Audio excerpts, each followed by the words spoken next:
This Sunday, a big deal. And we're taking a giant step forward as a nation.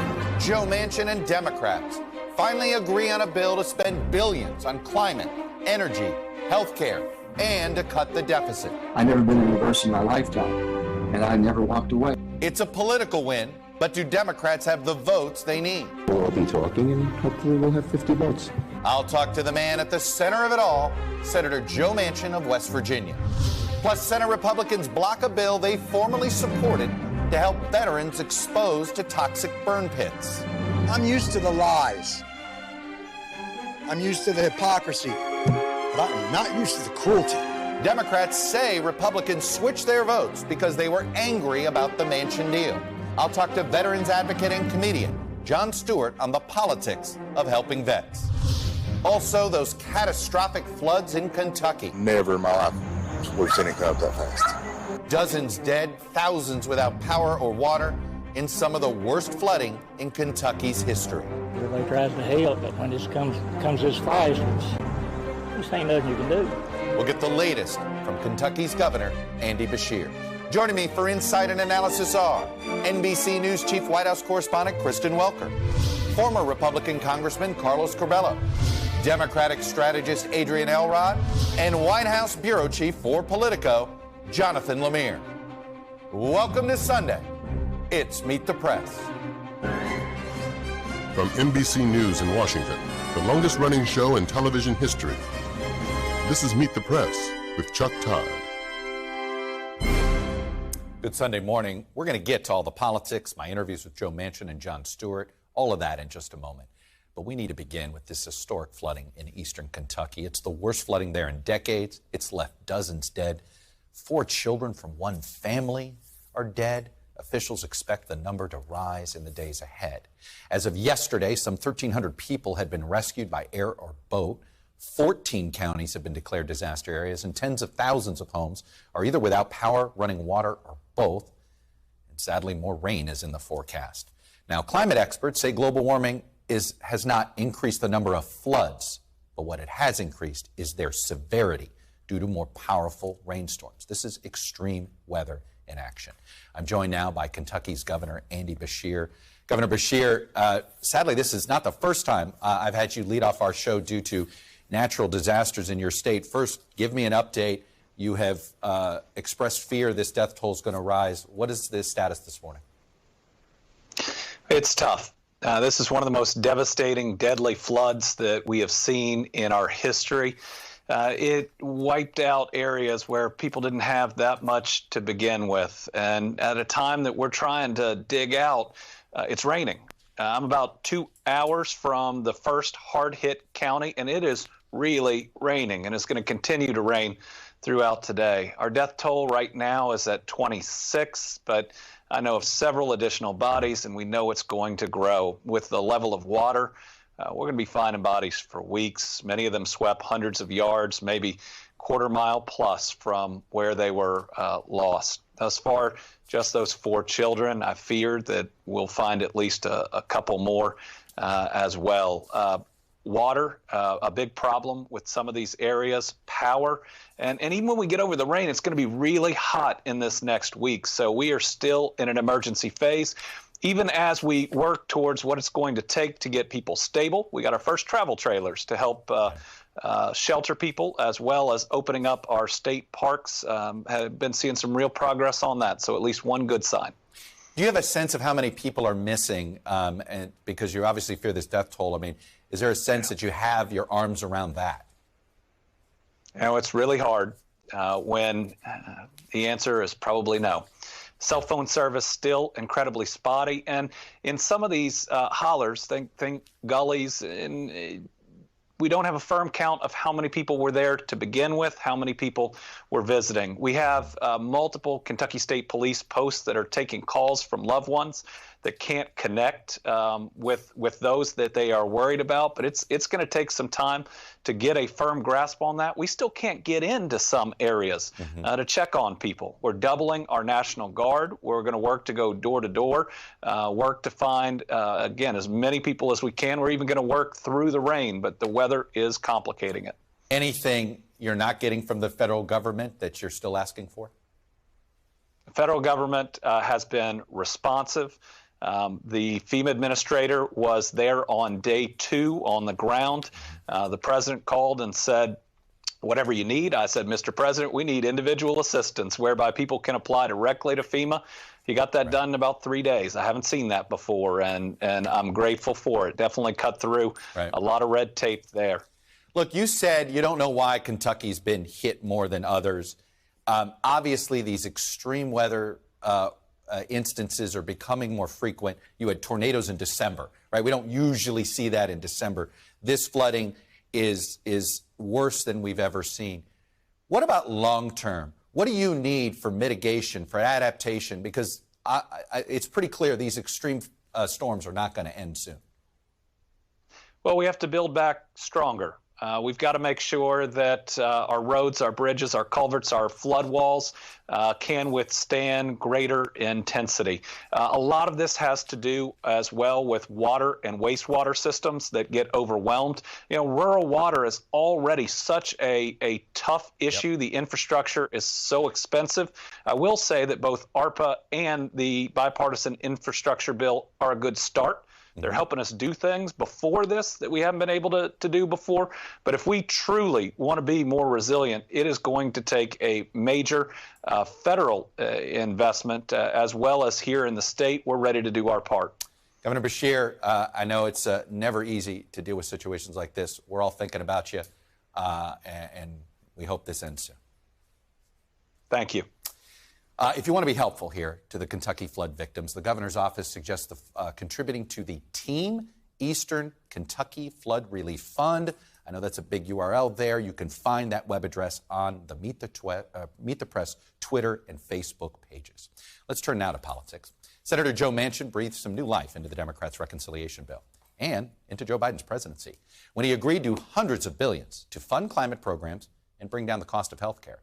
The helpfully named Inflation Reduction Act of 2022, cobbled together with Senate Majority Leader Chuck Schumer, also calls for increased tax revenues from high earners and businesses to help trim the deficit. It's a long way from the president's far more ambitious Build Back Better plan, and Democrats still need to pass it without any Republican help. Paging Kirsten Sinema. Plus, the good news stops there because the administration has had to argue that we're not in a recession, despite a second straight quarter of negative economic growth that usually foreshadows a recession. Still, as Democrats face strong headwinds in November, this deal gives Mr. Biden a big victory to brag about, and Democrats an unexpected success they can campaign on, as disaffected Democratic voters needed a reason to turn out in November. I think we must stay in session for as long as it takes to get this plan done. We're in a recession, and it's not the time to increase taxes or spending. It's going to feed the fires of inflation. And joining me now is Senator Joe Manchin of West Virginia. Senator Manchin, welcome back to Meet the Press. Always good to be with you, Chuck. All right, so let me just start with this. 2 weeks ago, you said you were adamant you needed to see the July inflation numbers before you were ready to talk about this bigger budget bill with the Democrats called reconciliation, and then abruptly, you didn't need to see those inflation numbers. What changed your mind? It wasn't abruptly, Chuck. We've been working and negotiating off and on very quietly because I didn't know if it would ever come to fruition. I didn't want to go through the drama that 8 months ago that we went through for so long, thinking we negotiated, got close, and then it fell apart and this and that. Never could get there on the Build Back Better. It just was too much, and I never could get there. On this one here, we started in April and kept working and working and working and back and forth, and all of a sudden, inflation went from 6 to 8.1 to 9.1, and I said, hey, Chuck, listen, we better wait and let's see what's coming in July. Numbers come in August before we do anything more. And that was the point of where we had been talking and negotiating.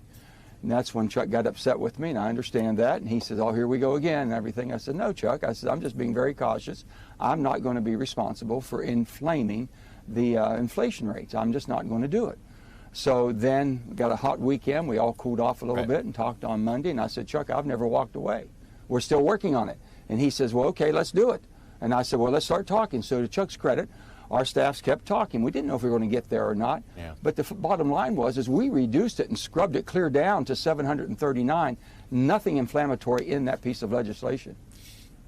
The initial criticism of this bill from Republicans is, in some ways, to some people, a predictable response, which is simply this: you should not increase any taxes during a time of recession. Why is now the right time to hit certain businesses with a tax hike? First of all, Chuck, I agree with my Republican friends. We should not increase taxes, and we did not increase taxes, Chuck. That's what we scrubbed out from that Thursday when it shut down until we started talking again on Monday. The only thing we have done is basically say that every corporation of $1 billion of value or greater in America should pay at least 15% a minimum corporate tax. Many people in West Virginia couldn't believe that corporations aren't paying anything, and some of the largest in the country. And with that being said, the rate was at 35% in 2017 when my Republican friends took it to 21. We thought it should stop at 25. It went to 21, a 14% savings. You would at least think that they would be paying at least 15%. Most businesses and all corporations that I know of pay 21%. So that's not a tax increase, it's closing a loophole. Now, the name of this bill, some would argue, is a bit misleading, the Inflation Reduction Act. Can you explain where in this bill inflation will be reduced for folks in the next 6 months? Well, first of all, we got the highest gas prices right now. Inflation is killing. It's hurting everyone in West Virginia right now, and it's hurting all working people across America. And if you want to get the gasoline prices down, you've got to produce your way out of it. And we've got to bring more manufacturing back to America. And let me tell you what the bill does. It gives us a strong fossil energy that's going to produce the cleanest forms of fossil energy in the world. That's carbon reduction when you're replacing the dirtiest oil right now that's going into the climate and atmosphere. That's something we can do. You producing in America, we become energy independent. You're going to reduce because of supply. Next of all, we pay $300 billion down on debt. $300 billion, the first time in 25 years, Chuck, that we've ever done this. Next of all, we're reducing $288 billion in drug prices because of what we're doing. This is a bill that basically does everything, and someone says it's not going to reduce inflation. My goodness, we've never done anything like it. We didn't raise taxes. Yeah. We've paid down debt. We've done everything, and we've accelerated our permitting processing so we can get things on the market. I understand it doesn't add quicker. I understand it doesn't add to inflation, but here's what the folks at Penn Wharton said. It said the impact on inflation is statistically indistinguishable from zero. Isn't calling it the Inflation Reduction Act sort of politically cynical and a bit misleading?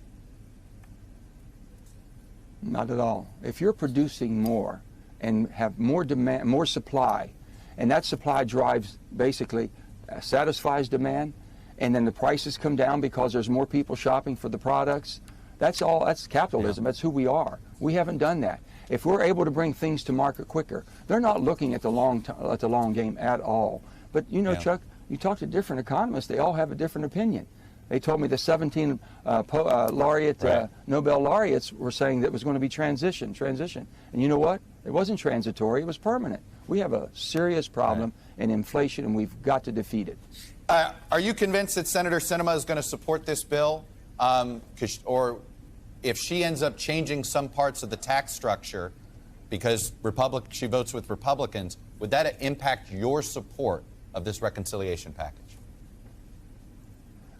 Let me say that Kristen Sinema is a friend of mine, and we work very close together.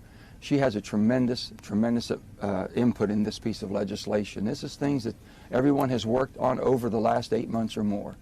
And she basically insisted that no tax increases. We've done that. She was very, very adamant about that, and I support and I agree with her. She was also very instrumental in making sure that we had drug prices that Medicare could compete on certain drugs to bring it down so that there wouldn't be an impact on individuals on Medicare across. She's done all this, so she has a tremendous amount of input in this piece of legislation, and I would like to think she would be favorable towards it, but I respect her decision. She'll make her own decision based on the contents. Senator Manchin, what's your case for She's Democrats? She's a good friend of mine. I respect her. What's your case for Democrats to keep control of the House and Senate this election year? I don't know. If you look back through history, it makes it very difficult, especially in most toxic times we've ever seen. So it's up in the air right now whether the House, it looks like the House. Do you hope Democrats keep control of the House and Senate?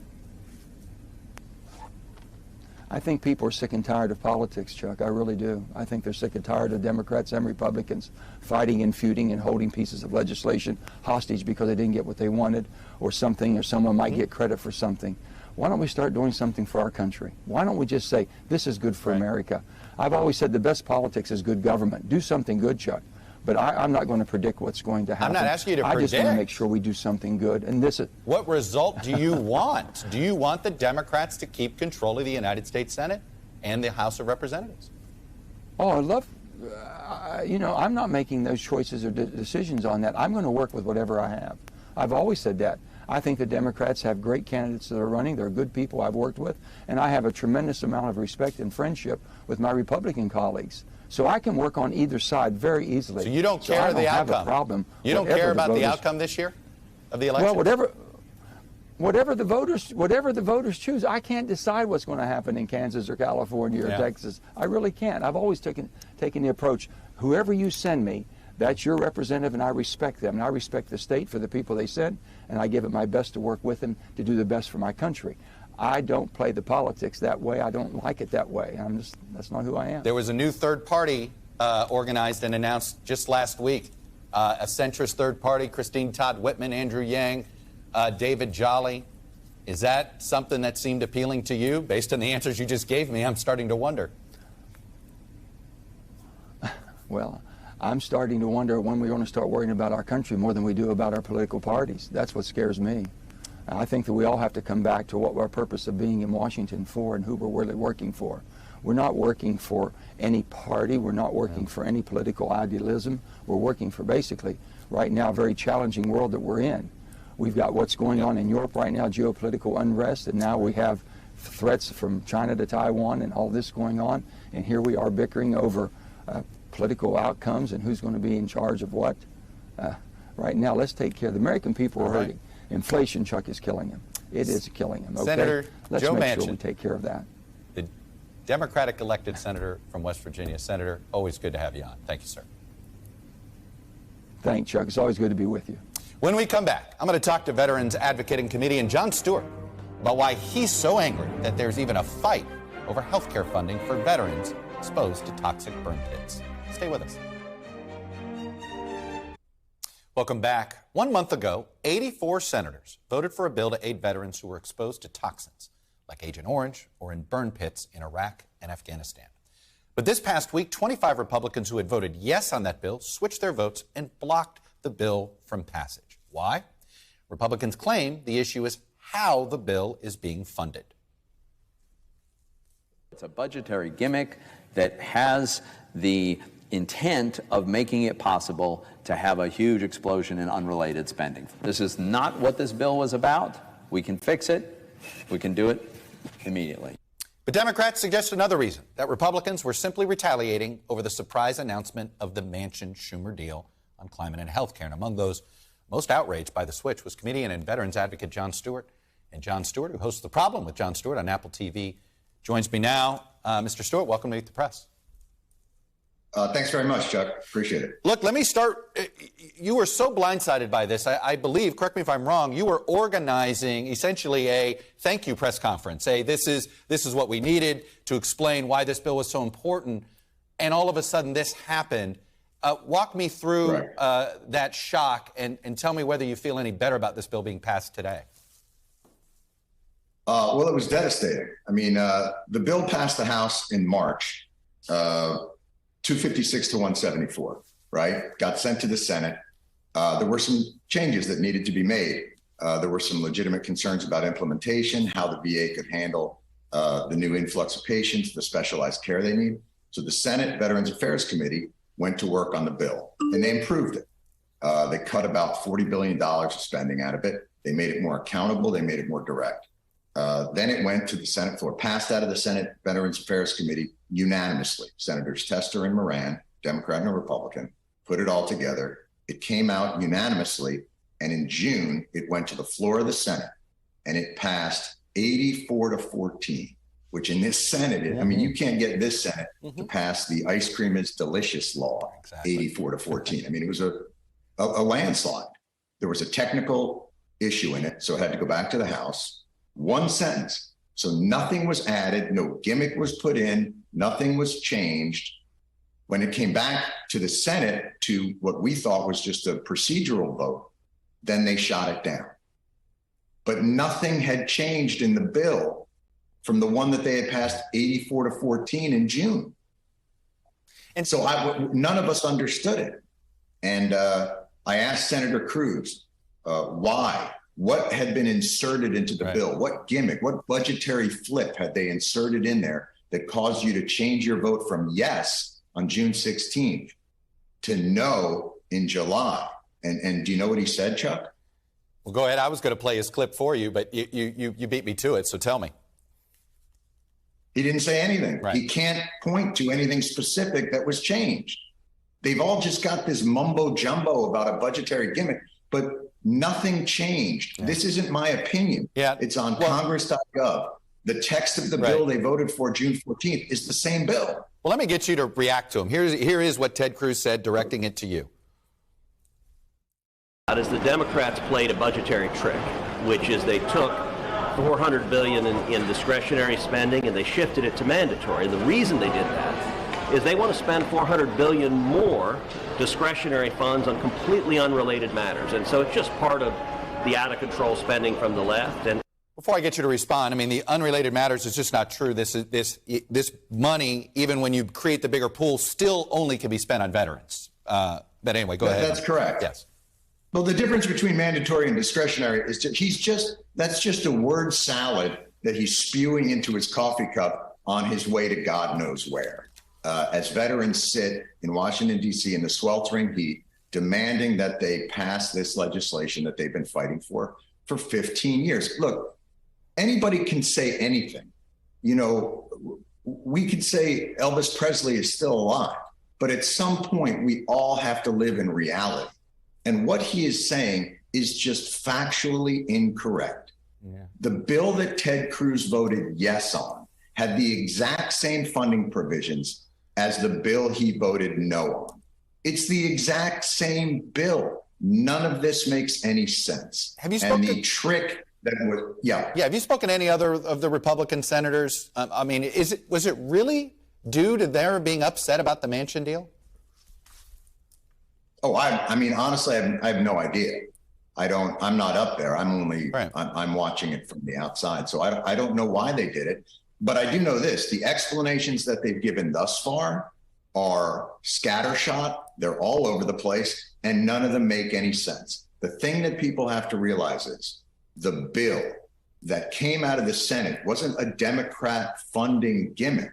It came out of the Senate Veterans Affairs Committee with John Tester and Jerry Moran, a Democrat and a Republican. It came out of that committee unanimously, Republicans and Democrats. And then it went to the floor and the Senate approved it 84-14.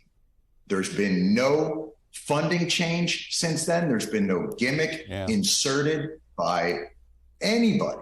None of this makes any sense. You know, it's interesting. You've always been very cynical in some ways, correctly so, about sort of how Washington operates, how politics operates. Here you have thrown yourself in the middle of it on a couple of different bills. How much more cynical are you now, if that's possible?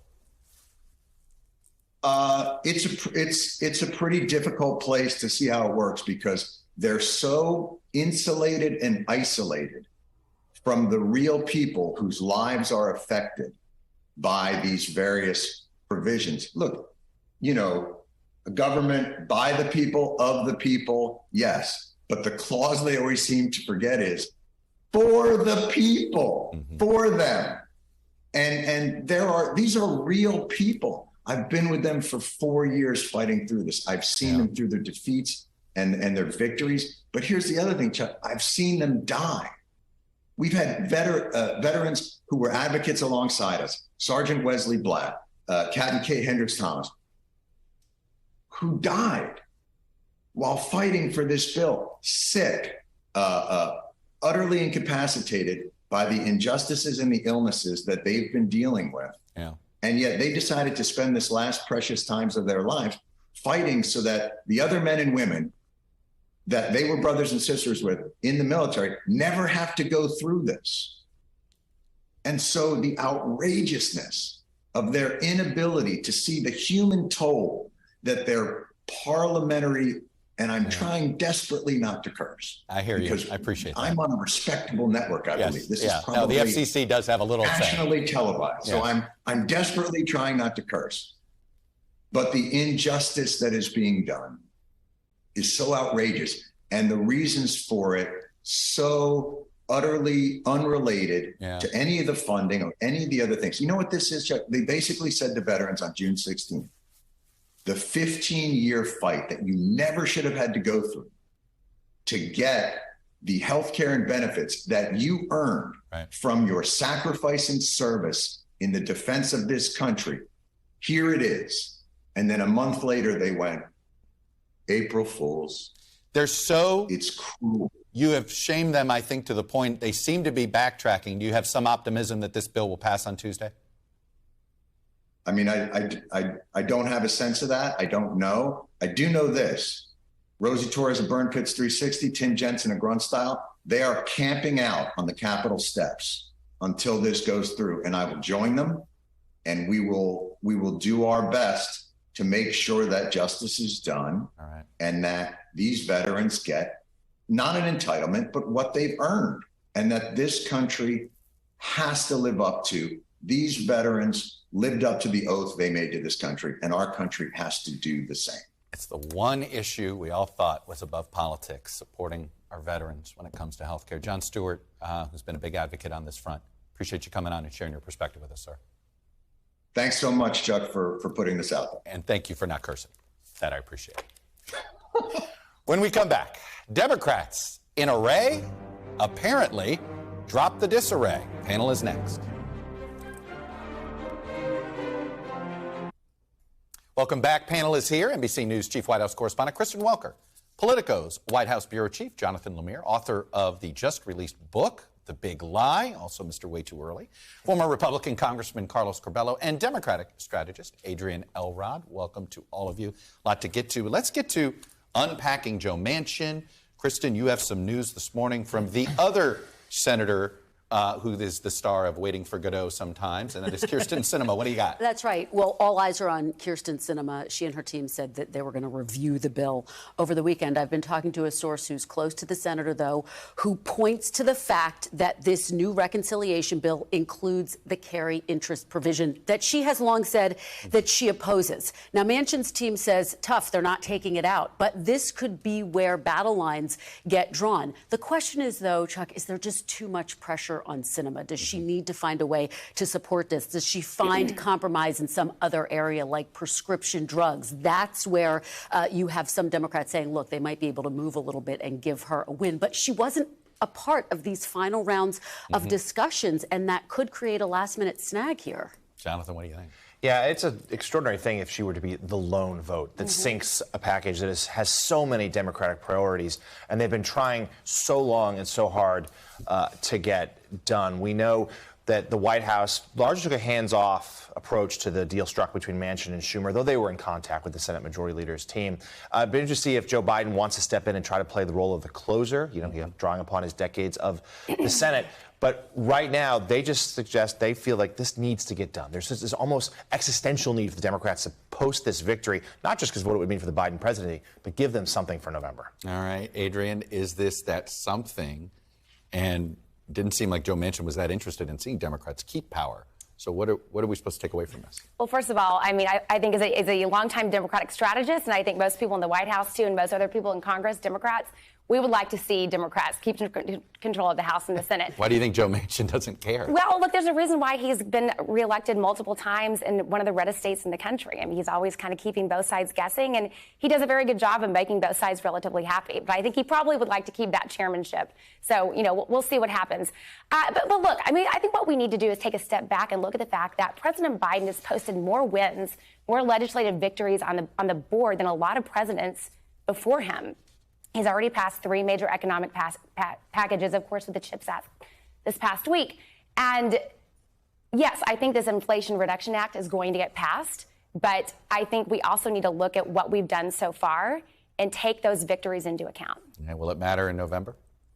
Well, look, 2 things. Like, Republicans are going to attack this bill, number one, because Inflation Reduction Act is a bit of a gimmick. I mean, this bill does not actually address any of the fundamental causes of inflation. And I had somebody say when you get Schumer and Manchin in a room, you're going to get some crazy names. Yeah, they exactly. like to overtitle things, overspin things. This was like when couples get together to name a baby. You know, this was the last thing on the list, right? So that's number one. Number two, it does raise taxes. And if voters do remain frustrated about the economy, that is an attack that will resonate. In terms of the climate provisions, I think they're fairly popular. Certainly, there's something in this bill for fossil fuels. It was the product of a negotiation. And I think the healthcare provisions will be popular, too. I think more importantly for Democrats, it seemed this week that for the first time in a long time, Chuck Schumer and not Mitch McConnell was in charge of the United States Senate. Yeah, I mean, everybody's shocked that the majority leader got the best of the minority leader. But yes, everybody was shocked. That's right.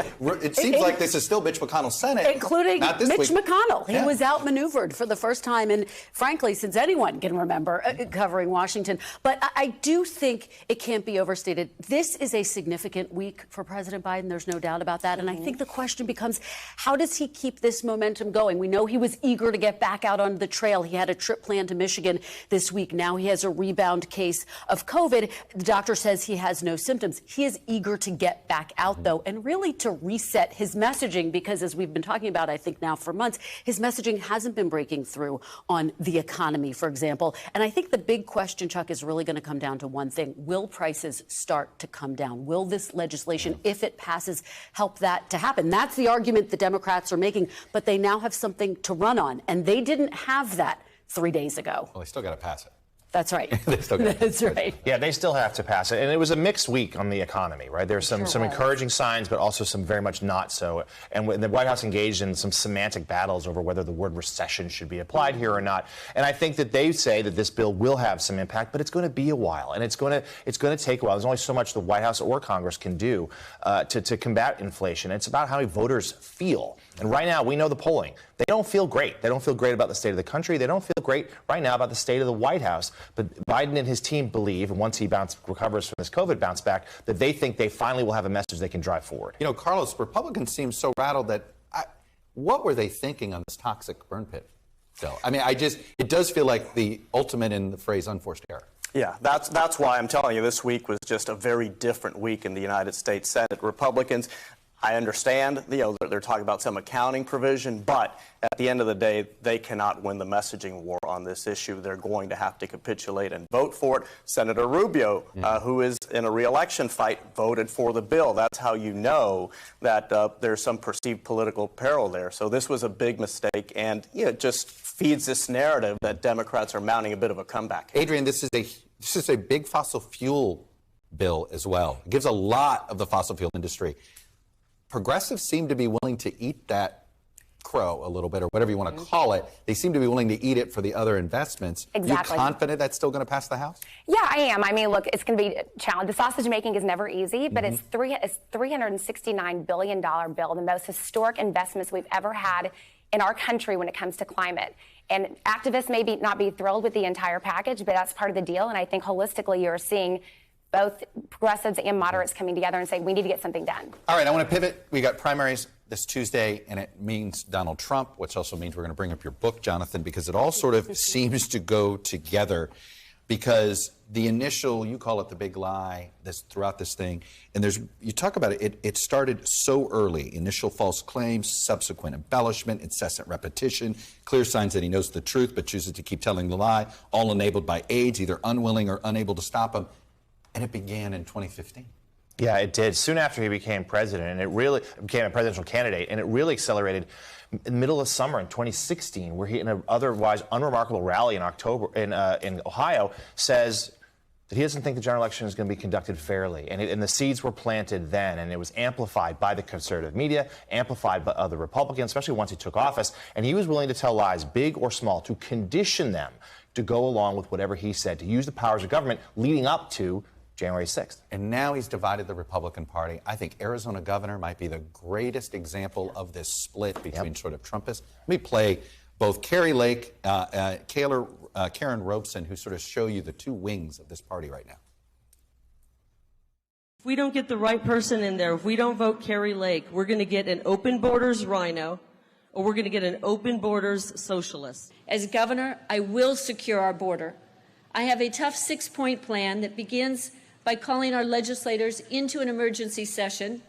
You know, Carlos, it really felt like somebody who was following the Mitt Romney playbook. I've got a 6-point plan. And somebody who's following the Donald Trump playbook. Open border socialist. Like, that's the party now, huh? Yeah, I mean, it's a reminder of the toxicity that Donald Trump inserted into the Republican Party. Some people are fighting to take that out. Obviously, Mike Pence has picked up that flag now. Will they succeed or not? We'll see. I mean, there have been some successes by more traditional or establishment-type Republicans this primary season. It doesn't appear that Donald Trump is the totally dominant, force in the party anymore. He does have some competition, but these days he's also getting support from Democrats who are funding some of these MAGA Trump candidates, which I think is, a big problem, and I think a scandal that hasn't been discussed enough. But these candidates, they're getting amplified, they're getting heard, and, the more that message is out there, the more it intoxicates our politics. Adrienne, are you comfortable with that strategy that the D-CCC did this week? And it's not the first time sort of helping essentially somebody who's an illiberal, small d Democrat? Yeah, look, it's a tale as old as time. Both Democrats and Republicans have been doing this for a long time. You want to make sure that you are running against the weakest opponent that you possibly can. I'm not seeing all the empirical data, but I do have faith that the strategists at the D-CCC are seeing something that says if we can help get these, crazy insurrectionists over the finish line to being the general election nominee. Congress? Well, look, it's a risk that we have to take. But let me also say this, Chuck. Democrats are often criticized for not being tough enough or not being,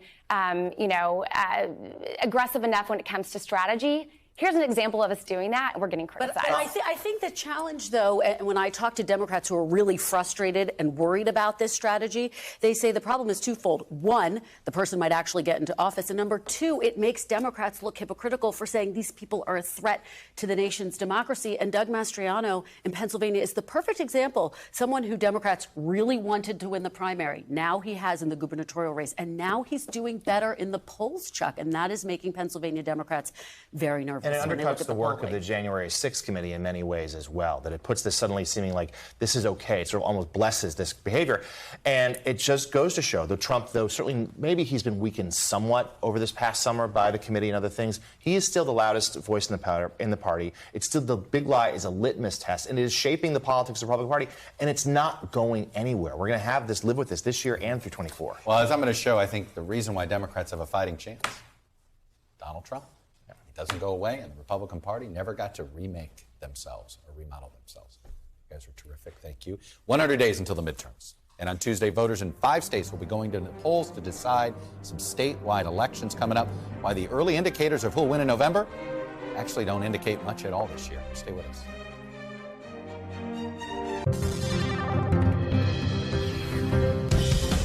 We are back, data download time. So today marks exactly 100 days until the November midterm elections. And although a president's first-term midterms almost always go bad for the party in power, this upcoming election is proving to be uniquely hard to predict. We have a lot of conflicting pieces of data. Let's take fundraising. It's Democrats that are dominating, particularly in some Senate races here. Pennsylvania, Georgia, even Ohio. These aren't alone, but these are some of the biggest differences that we've seen between DNR, but across the board, Democrats are outraising Republicans in the battle for the Senate. But when it comes to who's enthusiastic about these midterms, it is Republicans that have this advantage. They've been fired up to get to the polls, really going back to those off-year elections in Virginia. Democrats are closing the gap thanks to the overturn of Roe v. Wade, but it's still a deficit. Meanwhile, the generic congressional ballots all over the map. We have a sort of a more honestly apportioned House map than ever before. So these numbers are just all over the place. Some have Democrats ahead, some have Republicans ahead. So again, more contradiction. And then look at this, the two-party leaders. Joe Biden, this favorable ratings is 35%.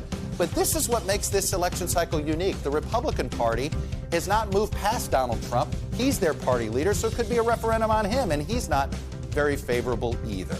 That's what makes these midterms so unique. When we come back, would the Justice Department indict a former president, even one who could be running again for president? That's next. As we also bid a bittersweet farewell to our colleague and my friend, Pete Williams. Welcome back. There have been indications in recent days that the Justice Department is moving more aggressively than first thought in investigating former President Trump's actions on and before January 6th. And this week, the Attorney General, Merrick Garland, talked to my colleague Lester Holt about whether he would be concerned about indicting a former president who may be on the verge of announcing his candidacy again. We intend to hold anyone who was criminally responsible for the events surrounding January 6th, for any attempt to interfere with the lawful transfer of power from one administration to another, accountable. That's what we do. Pete Williams has been covering the Justice Department and the Supreme Court for NBC News since 1993. He's stepping down, unfortunately, after those brief 29 years here at this network. So I'm telling you, for the last time, joining me now is Pete Williams. Mr. Williams. I want to start a little substance here with Merrick Garland. No matter how Lester Holt asked him a question about investigating Trump, he basically gave a version of that answer. Right. What does he want people to take away? What is that Rorschach response that he wants people to hear in their head when he says that? Well, I think, number one, to indicate that the Justice Department is doing a lot more than it appears. We just don't really have a good clue of what the Justice Department is doing. We get these little glimpses when people testify before a grand jury, but it's quite clear that they're doing a lot more than we see.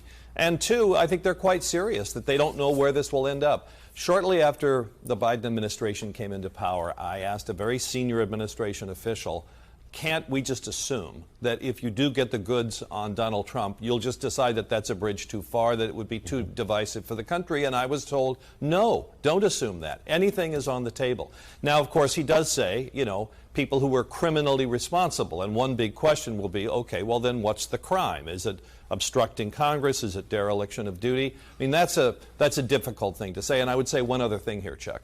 There is a principle of federal prosecution that prosecutors are not supposed to just roll the dice and take their best shot. They're not supposed to bring a case unless they have a strong reason to think the jury would convict. And I would think if it comes to charging a former president, there would be an even higher standard, that not only you can persuade a jury to convict, but you can also persuade the public that you're doing the right thing. Let me take a step back, take the lens back. You've been covering the Supreme Court since 1993. Each feels like about every 5 years it gets somehow more contested, more controversial, or more, it creates more anger. What is your sort of analysis of how the Supreme Court has evolved over the last 30 years? So we had a relatively liberal court when Earl Warren was the Chief Justice. We had a sort of middle ground court when William Rehnquist was Chief Justice. And now in the John Roberts era, we have a much more conservative court with these three Trump appointees. The court now has a solid conservative majority. And you're now seeing that these goals that people like Clarence Thomas and Samuel Alito have had in mind for all these years when they had to just sort of take their lumps in the minority, now they're in charge, and they are not holding back. They are making up for lost time, and I think we're going to see that again in the coming term. How much do you think the confirmation process will change based on how things have gone the last couple of years? Well, it may change over time, but I don't think it's going to change in the short term, because we get this flip back and forth. Whenever the other party takes control of the Senate, then they want to extract revenge for what happened to them, and I think that probably will go on for a while. All right, I want to celebrate you. For those of us here, and even before I knew you, there was a couple of moments that always stick out. You're like, thank God for Pete Williams. Here's one of them. Goes back to 2000, December of 2000. But there's no doubt here, Tom. There's just no way that the court thinks a recount is possible. And we should say again, obviously the justices have had more than 24 hours to prepare this rather splintered up opinion. It's in many sections, but there's no question it is a 5-4 vote. Look, you did it in that one. You were the first one to, everybody's watching, and I remember myself going, oh, Pete's got the goods. He's explaining this. And you did it with the Obamacare one, too. Everybody else wasn't sure what happened. You seem to be the first one to understand it. Do you just know how to read these briefs better than everybody else? It's a living. Well, I've looked at that Bush v. Gore opinion many times in the comfort of my own office with the air conditioning on, and I've always thought, this thing is so easy to understand. But when I was standing out there in the bitter cold on that December night, it seemed to be fairly opaque at the time. There was no head note on it. There was lots of things, language about what it wasn't, and it did take a while to figure out what it was. I've been asked this question before. When you know you don't have the safety net, like that's a moment that you know the safety net's not there. Yeah. Is it exhilarating or frightening? It's exhilarating when it's over. It's frightening in the moment because it does occur to you that this is not a good time to screw up. So you've always been able to be sort of, you've always taken yourself out of the story. Give some advice to a young journalist. They want to be the next Pete Williams. What's your advice? Well, I don't know whether that's anything to aspire to or not, but I think I've been lucky about covering my beat because, you know, there are two sides to every case that come to the Supreme Court, and you have to be agnostic about who's the winner. And I find that experience. You know, you read the briefs from the first side and you think, wow, they're right, they should win. Then you read the other side and you think, wow, that's a good argument, they should win. No wonder this is coming to the Supreme Court. It's a tough case. I think the test is, can somebody looking at your story or reading your story online tell how you hope it comes out? And if the answer is no, then I think you've done your job. You know, it's interesting you bring up the Supreme Court. I have really enjoyed listening to the real-time audio.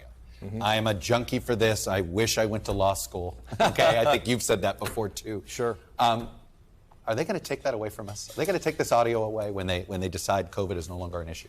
I don't know. I think they might. Remember why they allowed the live audio? It's because the public couldn't come into the court because of COVID.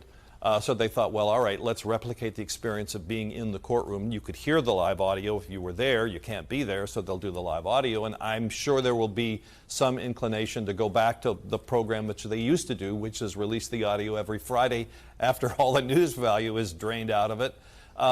There are a lot of people pushing for it. I guess the good part of it is it doesn't seem to have hurt the court any, and that's what they're always worried about. You're really going back on the horse you rode in on. You came from Wyoming, and you're going to be spending a lot more time back there, aren't you? Yes, that's my home state, and that's that's the place I love, and so yes. What I love is no matter who I meet from Wyoming, they're always proud you're a favorite son. Oh well, thank you. Pete Williams, I'm very proud of my home state. I'm going to miss you. Miss you too, Chuck. Thank you. Thank you. Thank you for watching. We'll be back next week. Hopefully Juan Soto is still a national next week, because if it's Sunday, it's Meet the Press.